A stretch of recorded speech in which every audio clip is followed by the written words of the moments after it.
My husband told his friends that I was just a tax write-off he married to polish his company image.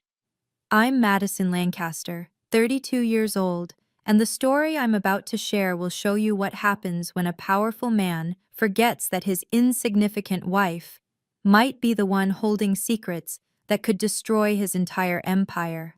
5 years of marriage, two beautiful children, and one devastating night at Le Bernardin changed everything.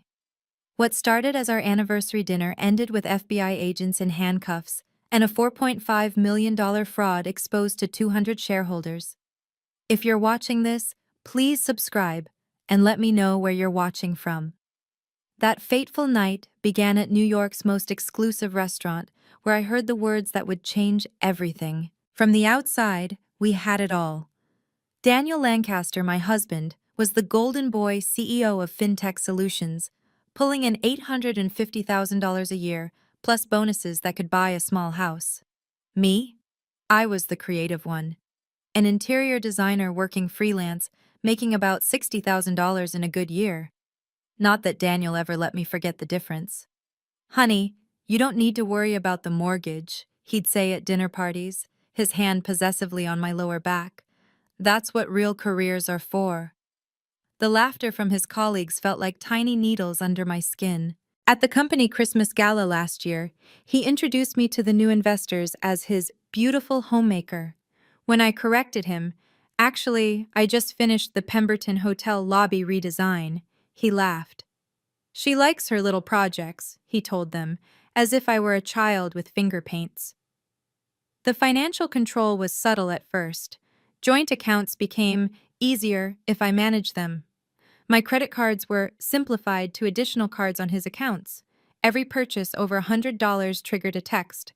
"What's this charge at Restoration Hardware? I thought we discussed unnecessary spending." 3 weeks ago, a letter arrived from Cayman National Bank, addressed to Daniel but delivered while he was at work. "Confirmation of your new corporate account setup." My stomach clenched. We didn't do business in the Caymans. When I mentioned it at dinner, his fork stopped mid-air. "Why are you opening my mail?" "It was an accident, I thought." "You thought wrong. Stop snooping through things you don't understand. International finance is complicated, Madison. That's why I handle it." But I understood more than he thought. My father had built his construction empire from nothing, and he'd taught me to read balance sheets before I could drive. The Cayman letter wasn't the first red flag. 2 months earlier, our accountant Jim had called while Daniel was golfing. "Mrs. Lancaster, I need both signatures for the trust fund reallocation. Your father's estate requires—" "What reallocation?" I'd asked. A pause. "The one Mr. Lancaster submitted last month, moving the funds to a more aggressive investment portfolio." My father had died 3 years ago, leaving me a $3 million trust fund with one stipulation. Both spouses must approve any major changes. It was his way of protecting me, even from beyond the grave. "Jim, I never signed anything." "But I have your signature right here." My hands went cold. "Email me that document. Now." The signature was close, but not mine. The M was too sharp, the Lancaster too hurried. Daniel had been practicing. When he came home that night, humming and relaxed from 18 holes, I said nothing. Instead, I started paying attention. Really paying attention. His phone, always face down now. Charges on our American Express from restaurants I'd never been to. Always lunch. Always for two. The way he'd suddenly started working late on Wednesdays, coming home smelling of perfume that wasn't mine. Chanel No. 5. Expensive, deliberate. Last week, while he showered, his phone buzzed. Assistant S with 3 heart emojis. The message preview. "Can't wait for Aspen. Thank you for the necklace, baby." Aspen. He'd told me it was a boring executive retreat that spouses couldn't attend. I screenshotted everything, emailed it to my private account, the one he didn't know existed. My father's voice echoed in my head. "Baby girl, always have your own money and your own evidence. Trust, but verify." If only I'd known how much I'd need both. Le Bernardin was Daniel's choice for our 5th anniversary. Nothing but the best for my wife, he'd said, booking the chef's table. The irony wasn't lost on me now. The best restaurant to serve me the worst betrayal. I wore the red Valentino dress he'd bought me last Christmas, the one he said made me look almost as sophisticated as the partners' wives. My wedding ring caught the candlelight as I sipped champagne, watching him check his phone for the third time. Important call, he said, standing. Be right back, beautiful. But he didn't head to the restaurant's entrance. He veered left, toward the private bar area. Something pulled me to follow. Call it intuition, or 3 years of subtle lies finally clicking into place. I stopped just behind the etched glass partition, close enough to hear everything. Daniel's voice carried over the soft jazz, confident and cruel. 5 years, boys. 5 fucking years of playing house with Madison. The sound of glasses clinking. I told you from day one, this marriage was a business investment. My hand found my phone, muscle memory opening the voice recorder app. The red button pulsed as I pressed it. Come on, Dan, someone laughed. Rick from his Yale days. She's beautiful, at least. Beautiful doesn't pay for the Tribeca penthouse. Her father's trust fund does. $3 million just sitting there, and the idiot made sure it would all go to her. So divorce her, another voice suggested. And split everything? Please. I've got a better plan. Already moved half that trust offshore. She's too busy playing designer to notice. Thinks she's decorating our dream home, when really I'm building my exit strategy in Miami. My finger stayed steady on the record button, even as my world collapsed around me. Besides, Daniel continued, his voice taking on that patronizing tone I knew so well, Madison's nowhere near my level. You should see her at company events. Like watching a community college girl try to fit in at Harvard. It's actually embarrassing. The men laughed, and I recognized another voice. Steve, his CFO, whose wife I'd comforted through her miscarriage last year. What about that assistant of yours? Rick asked. Sophia? Christ, the legs on that one. Sophia handles more than my calendar, Daniel said, and I could hear the smirk in his voice. She's been managing the Cayman accounts beautifully. 26, Columbia MBA, and knows exactly what I need. Madison thinks I'm working late Wednesdays. I'm working Sophia. More laughter. My phone showed 17 minutes of recording, 17 minutes of evidence. The best part? Daniel was drunk now, loose-lipped and arrogant. Madison actually thinks we're trying for another baby. She's tracking her ovulation while I'm getting snipped next month. Can you imagine? Another anchor to that sinking ship? When are you pulling the trigger? Steve asked. After the shareholder meeting next week. I'll play devoted husband one more time, then file papers while she's visiting her mother. By the time she gets back, I'll have moved the rest of the money. She'll get the house, mortgaged to hell, and maybe enough alimony to keep her little design hobby afloat. That's cold, even for you. It's business. She was a means to an end. Her father's money, the wholesome family image for investors, she served her purpose. Now she's just dead weight. I stopped recording at 19 minutes, more than enough. My hands weren't shaking anymore. They were steady, purposeful. 3 years of law school before I dropped out to support Daniel's career. I knew exactly what I had. I walked back to our table, each step measured, deliberate. The Valentino dress suddenly felt like armor. Daniel returned 5 minutes later, cologne not quite masking the whiskey. Sorry, baby, business never stops. He reached for my hand. I let him take it, studying his face. The strong jaw I'd once found attractive, the brown eyes I'd thought were warm. How had I missed the coldness there? You're right, I said, my voice steady as Manhattan granite. Business never stops. And neither do lies. His smile faltered. What are you talking about? I stood, picking up my champagne. Dom Perignon, 2008. $400 a bottle. You said this marriage won't last another year. Why wait? The color drained from his face. Madison, I don't know what you think you heard. I heard everything, Daniel. Every single word. I lifted the glass.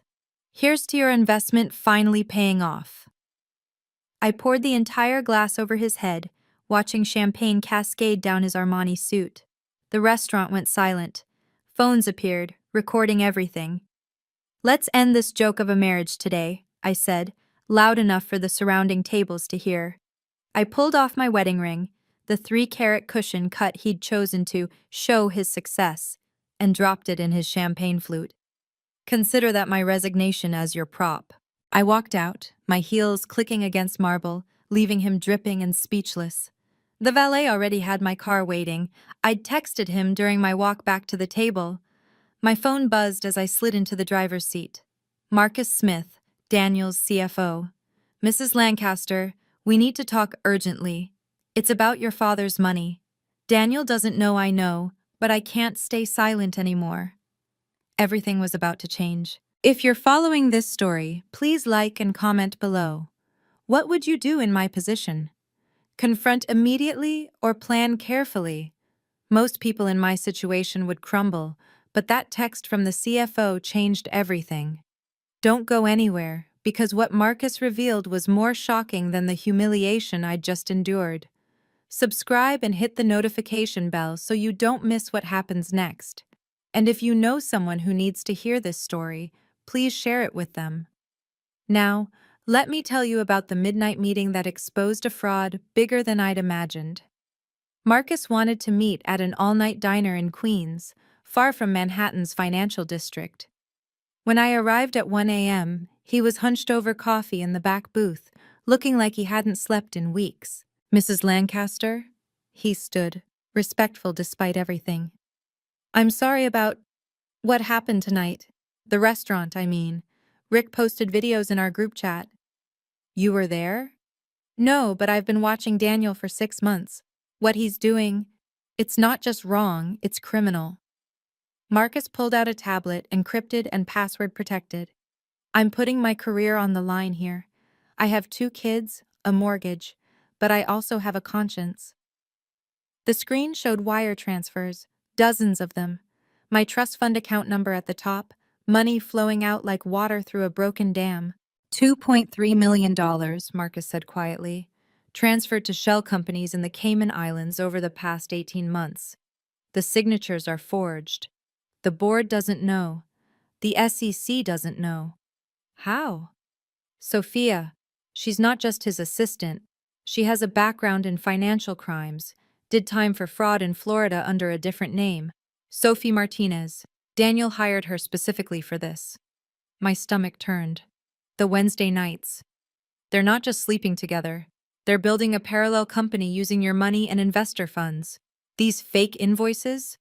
He swiped through documents. Consulting fees for companies that don't exist. Services never rendered. Why tell me now? Marcus met my eyes. Because yesterday, I found something worse. Daniel took out a $3 million life insurance policy on you 6 months ago. You're going to Aspen next week, right? He said it was a second honeymoon. Mrs. Lancaster, he only booked 1 return ticket. By 3 a.m., I was in Sarah Mitchell's home office. Sarah and I had been study partners at Columbia Law before I dropped out. Now she was Manhattan's most feared divorce attorney, and more importantly, my friend. She listened to the recording twice, reviewed Marcus's documents, then leaned back in her leather chair. "Madison, this isn't just divorce territory. This is federal crime." "How bad?" "Wire fraud, embezzlement, conspiracy to commit fraud, forgery, and given that life insurance policy, potentially conspiracy to commit murder." She pulled up her contacts. "I know someone at the FBI Financial Crimes Unit and another at the SEC. I don't want to overreact." "Overreact?" Sarah's voice sharpened. "Madison, he stole $2.3 million and might be planning to kill you. We're underreacting if anything." She made 3 calls, even at that ungodly hour. By dawn, we had a plan. First, you pretend nothing happened. Apologize for the restaurant scene, say you were emotional, possibly hormonal. Let him think you're backing down. Sarah's fingers flew across her keyboard. Second, we get a forensic accounting team on this immediately. My firm uses Kellogg Associates. They've testified in federal cases. What about the police? FBI first. This crosses state lines, involves financial institutions. It's their jurisdiction. Agent Jennifer Chen will contact you tomorrow. You'll wear a wire, gather more evidence. I can't. You can. You're stronger than Daniel thinks. That's his weakness, underestimating you. Sarah printed documents. Sign these. They authorize me to act on your behalf and freeze any joint accounts the moment we file. When do we file? After the shareholder meeting. Let him hang himself publicly. 200 witnesses, Madison. He won't be able to spin that. I signed everything, my signature steady and sure. The next 3 weeks required Oscar-worthy acting. I returned home the morning after Le Bernardin with apology croissants and tears that weren't entirely fake. Daniel, I'm so sorry. I had too much champagne, and when you were gone so long, I got insecure. I touched his arm, felt him relax. Maybe it's hormones. You know I've been trying to get pregnant. He pulled me close, and I fought not to recoil. Baby, I understand. I shouldn't have taken that call. Let's forget it happened. While he played forgiving husband, I played devoted wife, and I documented everything. Sarah had given me a recording app that looked like a period tracker, legal in New York, one-party consent state. Every conversation in our house was captured. Daniel's home office calls to Sophia, discussing moving the remaining assets and keeping Madison distracted. The forensic accountants worked remotely, accessing everything through the credentials Marcus provided. They found more. Another million siphoned from investor funds, hidden in cryptocurrency accounts. Tuesday night, while Daniel slept off his scotch, I photographed documents in his safe. The combination hadn't changed since our wedding day. 09, 14 to 19. So sentimental. Inside, contracts with Sophia's real signature, the life insurance policy I'd never seen, and most damning, a property deed in Miami, a $4 million penthouse purchased with my father's money, titled only in Daniel's name. The final piece came Thursday. Daniel left his laptop open while showering. His email to Sophia sent that morning. After Aspen, everything changes. Accident on the slopes, grieving widower, nobody questions. The insurance plus remaining trust sets us for life. I forwarded it to my secure email, to Sarah, to the FBI. 3 days until the shareholder meeting. 3 days to pretend I didn't know my husband was planning to murder me. Friday morning changed everything. Daniel was at the office when I found his browser history. He'd forgotten to use incognito mode. The searches made my blood freeze. Accidental death skiing statistics. How long before life insurance pays out accidental death? Avalanche zones, Aspen, Colorado. How to induce altitude sickness. Widow remarry timeline legal implications. But the last search stopped my heart. Custody rights father after mother's death. Our children, Emma, 4, James, 2. He wasn't just planning to kill me. He was planning to take our babies. I called Sarah immediately. We can't wait until after Aspen. The shareholder meeting is in 5 days. He's researching custody rights. If something happens to me, he gets the kids and their trust funds from my father. Another $2 million. Sarah's silence stretched. Then, the FBI can't arrest him on Google searches. We need him to take concrete action. He booked the Aspen tickets. One way for me. I'm calling Agent Chen. This accelerates everything. Can you get the kids somewhere safe? My mother's in Boston. Send them tomorrow. Tell Daniel it's a grandparent weekend. Madison, we're moving the timeline. The shareholder meeting is Tuesday. Can you hold it together until then? I looked at my children's photos on the mantel.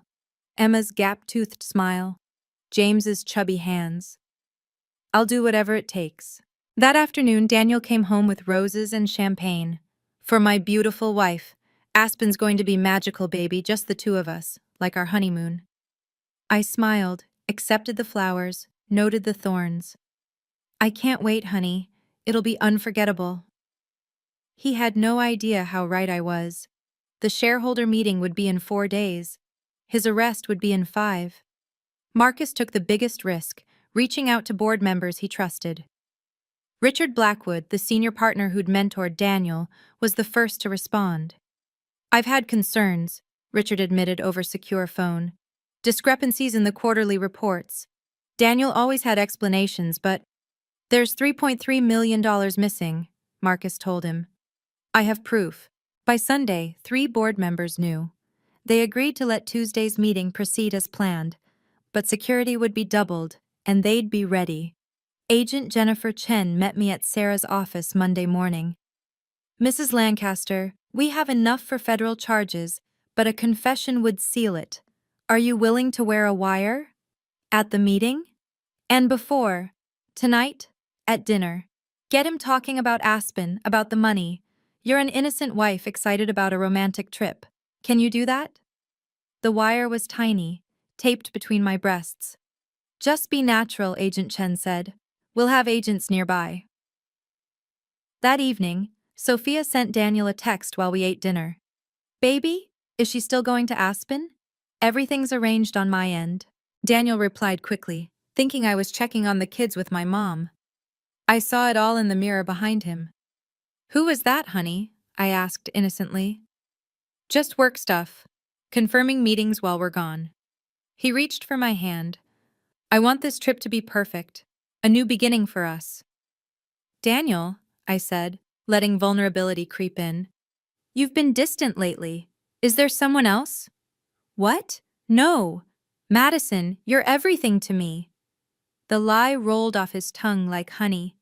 "Why would you even think that?" "The late nights, the Cayman account." His grip tightened. "I told you not to worry about that. It's just business restructuring. Trust me." Trust. From the man planning my murder. Tuesday morning, 6 a.m. The shareholder meeting was at 2 p.m. I stood in my closet, selecting armor disguised as outfit, a black Chanel suit my mother had given me, the one that made me look like I belonged in a boardroom. Daniel was in the shower, singing. Actually singing. Today, he thought, was his triumph. The devoted husband supporting his company at the annual meeting, while secretly celebrating the fortune he'd stolen. Sarah called.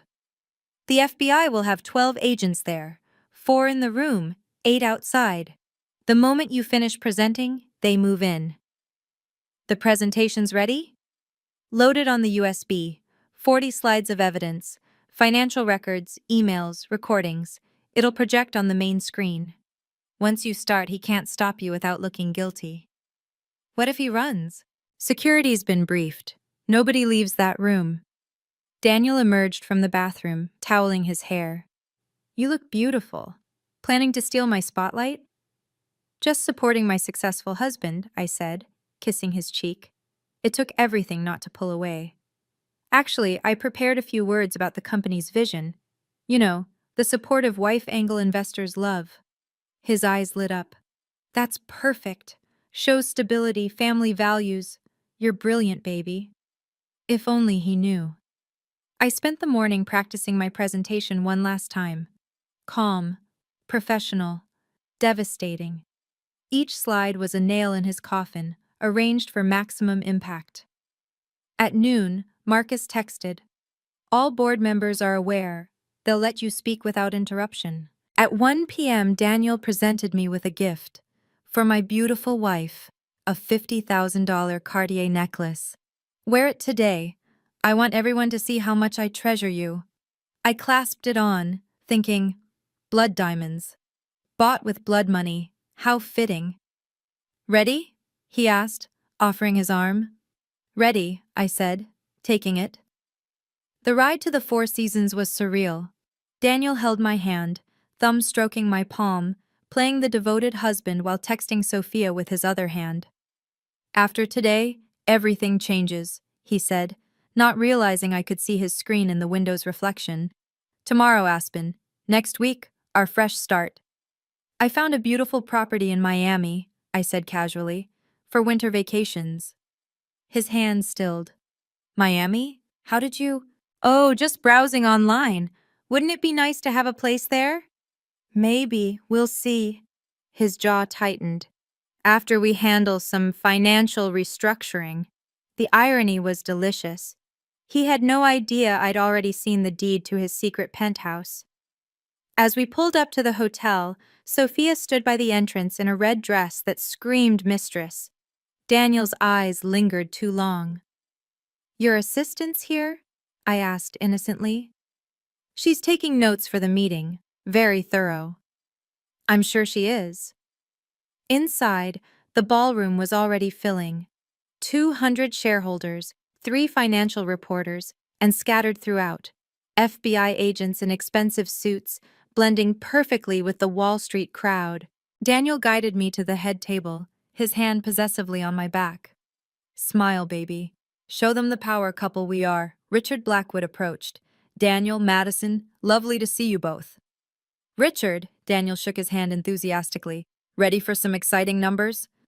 "Oh, I think we'll all find today's revelations quite exciting," Richard said, his eyes meeting mine briefly.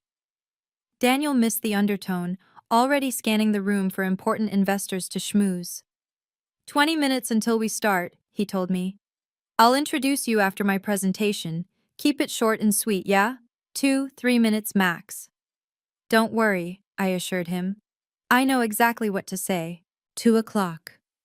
Daniel took the podium, confidence radiating from every gesture. Behind him, the massive screen displayed the company logo. In my purse, the USB drive waited. "Ladies and gentlemen, welcome to FinTech Solutions' annual shareholder meeting." His voice boomed through the speakers. "This year marks our 5th consecutive year of growth, and I'm proud to say we've exceeded every projection." I sat at the head table, counting FBI agents. Jennifer Chen, dressed as a reporter in the 3rd row, 2 by each exit. The others scattered strategically. Daniel presented his fabricated numbers for 30 minutes. Revenue up 40%, costs down 15%, lies wrapped in PowerPoint slides and false confidence.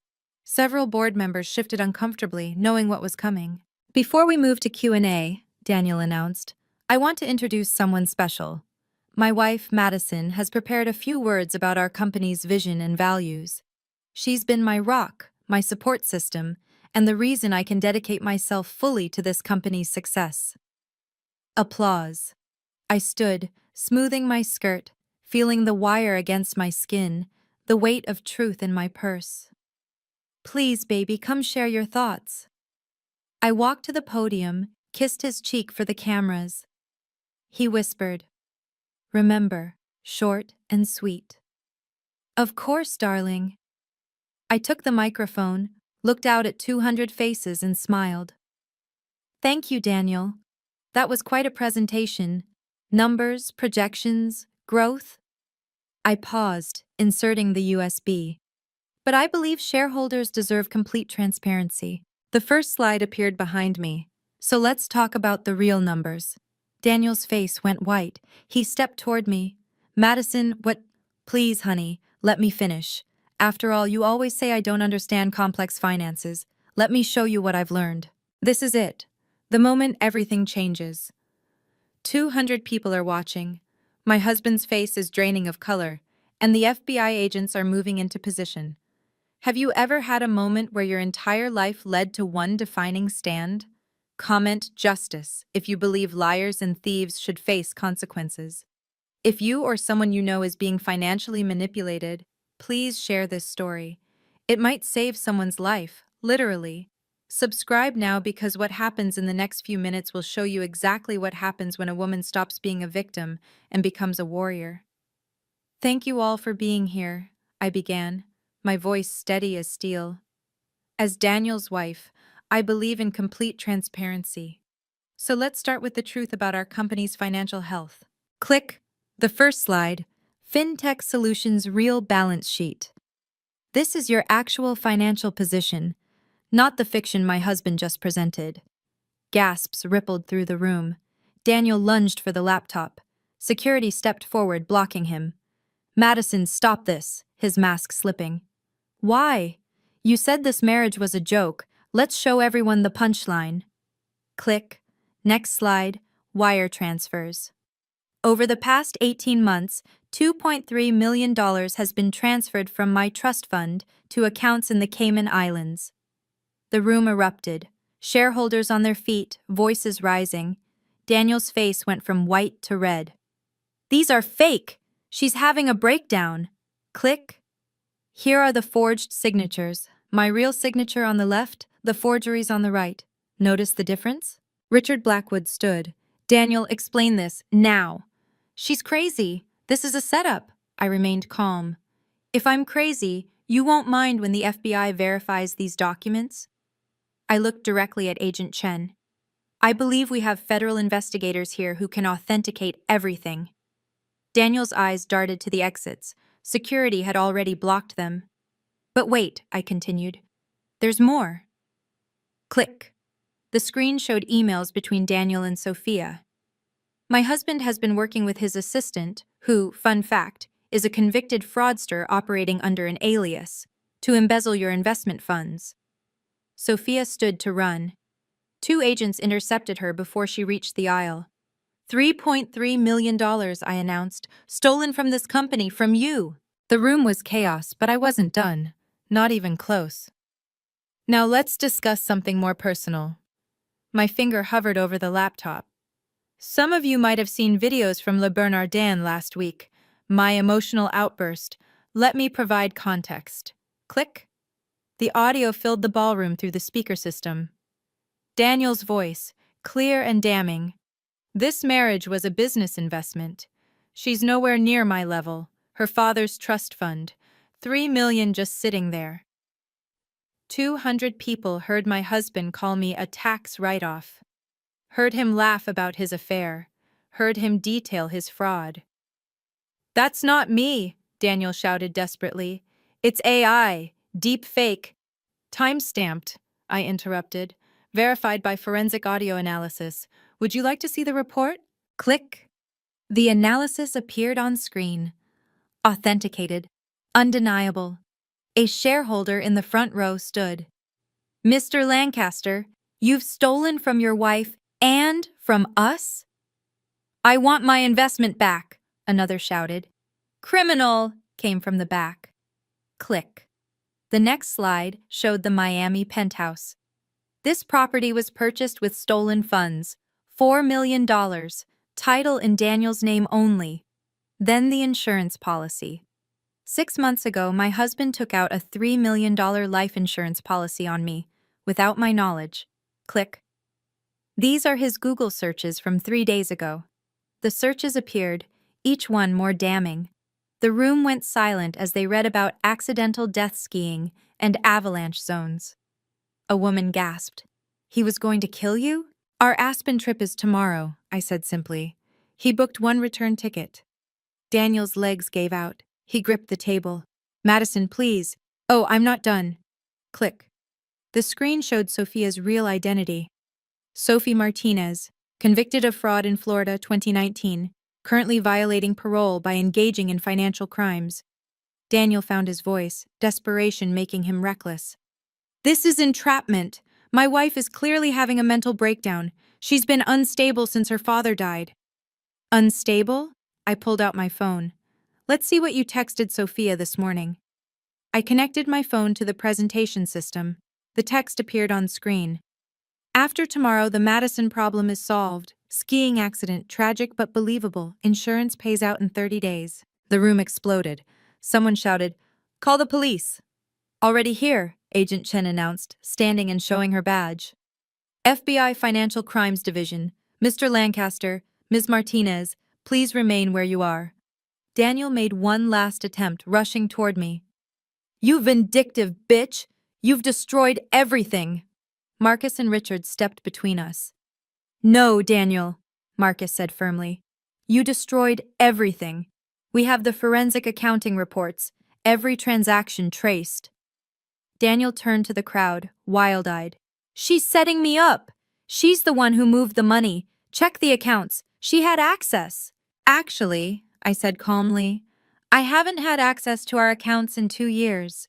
You removed me, remember? For my own protection, you said. Click. The screen showed the bank's authorization forms. Your signature, dated January 2023. Sophia cracked first. This wasn't supposed to happen. You promised no one would find out. She turned to the agents. I'll testify. I have recordings, documents. He made me do it. Shut up, Daniel roared. No, let her talk, Agent Chen said, nodding to her team. Ms. Martinez, you have the right to remain silent. As they read Sophia her rights, Daniel stood frozen, watching his carefully constructed world crumble. The Harvard MBA, the CEO title, the power, all evaporating in front of 200 witnesses and 3 news cameras. Agent Chen approached Daniel with measured steps, 2 other agents flanking her. Daniel Lancaster, you're under arrest for wire fraud, embezzlement, conspiracy to commit fraud, forgery, and conspiracy to commit murder. Murder? You have the right to remain silent. Her voice carried through the silent ballroom. Anything you say can and will be used against you in a court of law. The cameras captured everything. Bloomberg's reporter was already live tweeting. CNBC had broken into regular programming. You have the right to an attorney. If you cannot afford an attorney, one will be provided for you. The handcuffs clicked. The sound echoed through the ballroom, final and damning. Do you understand these rights as they have been read to you? Daniel's eyes found mine across the room. For the first time in our marriage, I saw him clearly.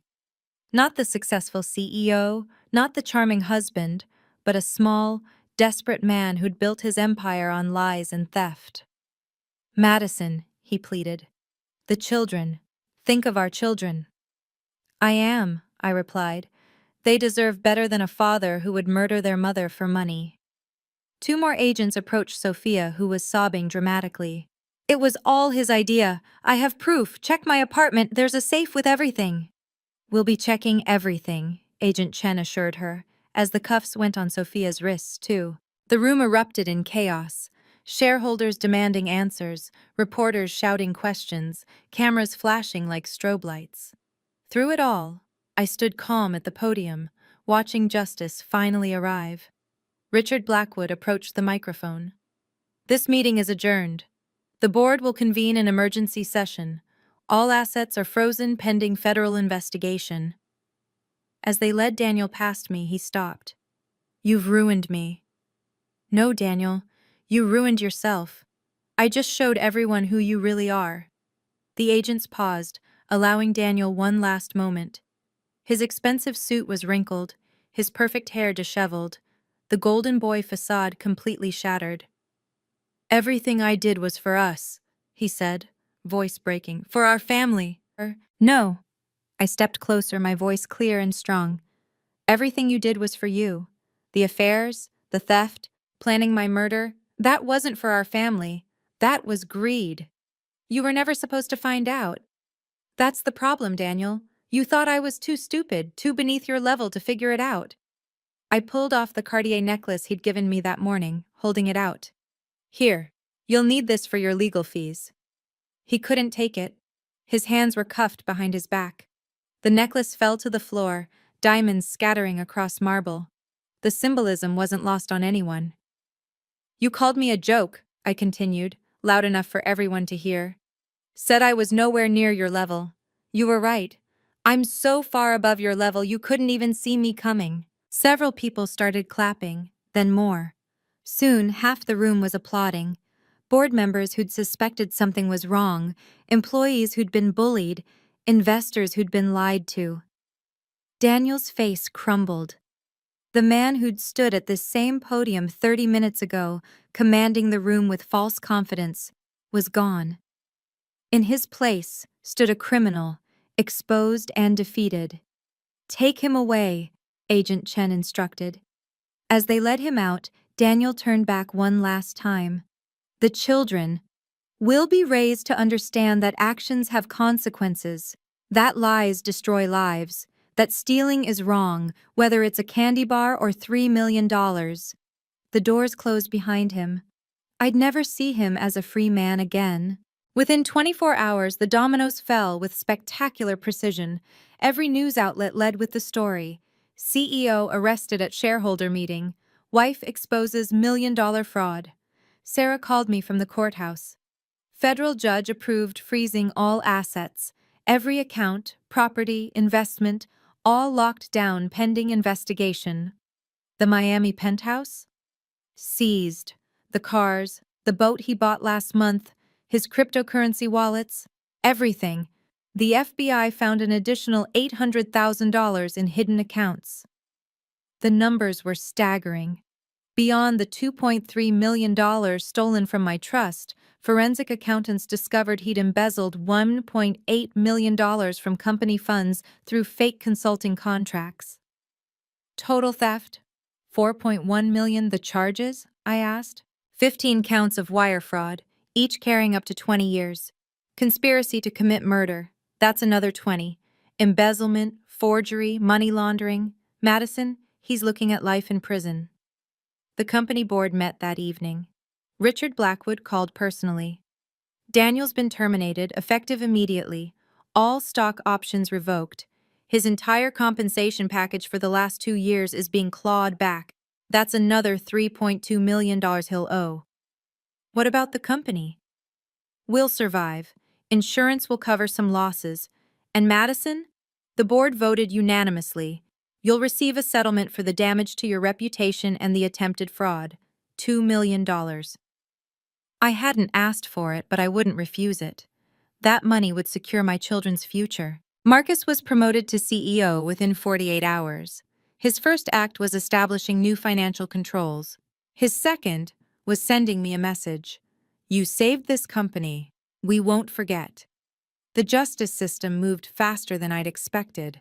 Daniel's assets, frozen. His freedom, gone. His reputation, destroyed. In less than a day, he'd gone from penthouse to prison cell. The divorce was the easiest part. Sarah had filed the moment Daniel was arrested, and with criminal charges pending, no judge would side with him. 60 days, Sarah announced 6 weeks later. Fastest divorce I've ever handled. You get everything. The house, full custody, no visitation until he completes anger management and psychological evaluation. If he ever gets out, when he gets out in 15 to 20 years, your kids will be adults. They'll decide if they want him in their lives. The custody ruling was unanimous. The judge, a grandmother herself, was particularly moved by the Google searches about custody after mother's death. Mr. Lancaster shows a callous disregard not only for his wife's life, but for his children's emotional well-being, she stated. Sole custody to Mrs. Lancaster. Supervised visitation only, if and when Mr. Lancaster is released. The financial settlement was even better. The prenup Daniel had insisted on? Void due to fraud. I received the $2.3 million recovered from my trust, $2.2 million in damages, the house, mortgage-free after selling his cars, $8,000 monthly child support from his frozen assets, full ownership of my design business. The restraining order was permanent. He couldn't come within 500 feet of me or the children, couldn't contact us except through lawyers. Emma asked about him once. Why doesn't Daddy come home anymore? Daddy made some bad choices, I explained gently. He has to go away to understand why hurting people is wrong. Did he hurt you, Mommy? He tried to, but Mommy was stronger than he thought. James was too young to understand. He'd grow up knowing only that his mother fought for them, protected them, chose their safety over a toxic marriage. Sophia Martinez, or Sophie, as she'd preferred, crumbled faster than a house of cards. Her lawyer negotiated a plea deal within a week. 5 years federal prison, Agent Chen informed me. She gave us everything, recordings of Daniel planning the fraud, documents he thought he'd destroyed, even video of him practicing my signature. 5 years seems light. She was small fish. Daniel was the mastermind.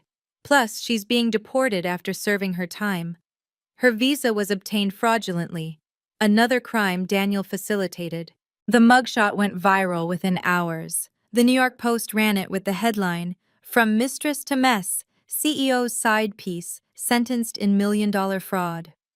The ripple effects hit Daniel's inner circle hard. Steve, his CFO buddy who'd laughed about my community college demeanor, was investigated by the SEC. While not criminally charged, he resigned in disgrace when emails surfaced showing he'd suspected fraud but stayed silent. Rick from Yale, Daniel's drinking buddy, lost his biggest client when they learned he'd known about the affair and said nothing. "If he'll cover for that," the client said publicly, "what else is he hiding?" 3 other executives who'd benefited from Daniel's fraudulent contracts were terminated. One faced criminal charges for accepting bribes. The company's stock initially dropped 30%, but Marcus's transparent leadership restored confidence. Within 6 months, fintech solutions had recovered, with new investors appreciating the cleaned-up governance. "Your husband created a culture of corruption," Richard Blackwood told me at a charity event months later. "You didn't just save yourself, you saved the company." The justice was poetic. Everyone who'd participated in or enabled Daniel's crimes faced consequences. The boys' club that had laughed at my humiliation was disbanded, their reputations permanently stained by association with federal crime. 6 months after that explosive shareholder meeting, my life was unrecognizable in the best possible way. Lancaster Interior Design had 12 employees and a waiting list of clients. Turns out, being the woman who exposed a multi-million-dollar fraud gave me credibility I'd never had as Daniel's wife. My first major contract? Redesigning the FinTech Solutions headquarters. Marcus insisted on paying full market rate. "You've earned it," he said. "Besides, we need to erase every trace of Daniel from this place." I met Christopher at a sustainable architecture conference. He was presenting on eco-friendly urban design.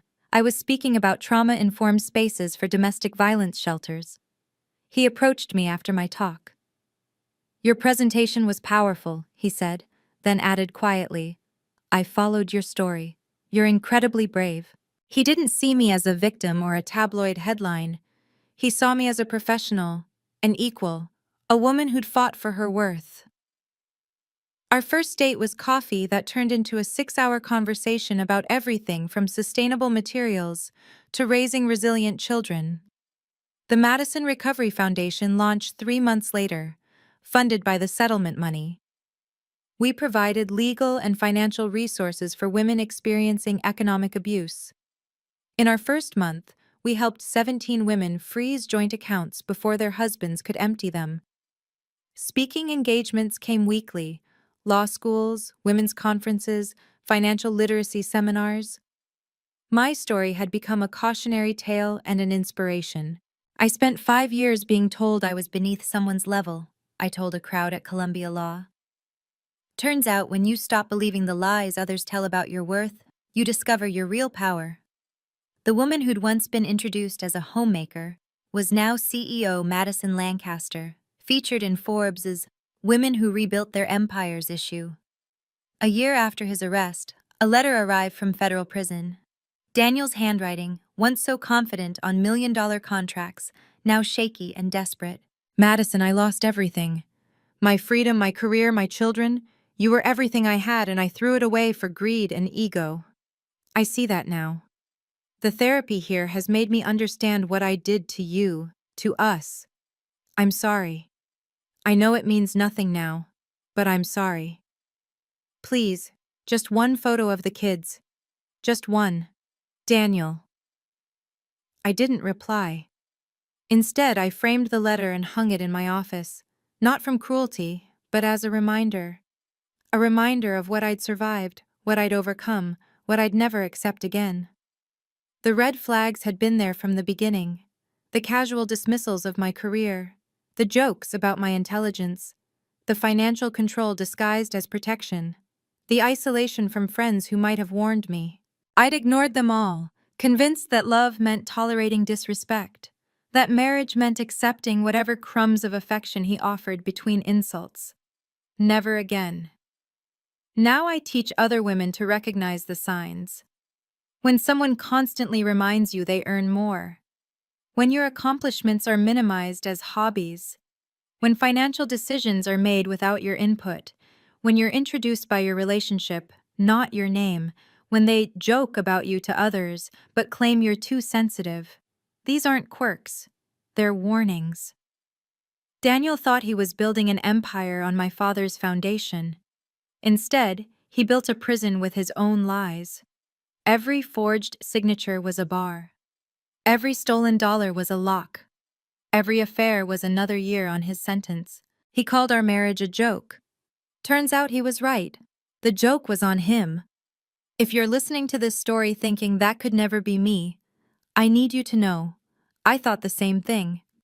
I had a law degree from Columbia. I came from money. I thought I was too smart, too educated, too privileged to be a victim of financial abuse. I was wrong. Economic abuse affects 1 in 4 women, crossing every social, racial, and educational boundary. It's not about intelligence, it's about control. And controllers are expert at making you doubt your own worth until you believe you deserve the cage they've built. The signs are subtle at first. Let me handle the finances. You focus on making our home beautiful. Why do you need your own account? Don't you trust me? Your little business is cute, but my career is what really matters. Then they escalate.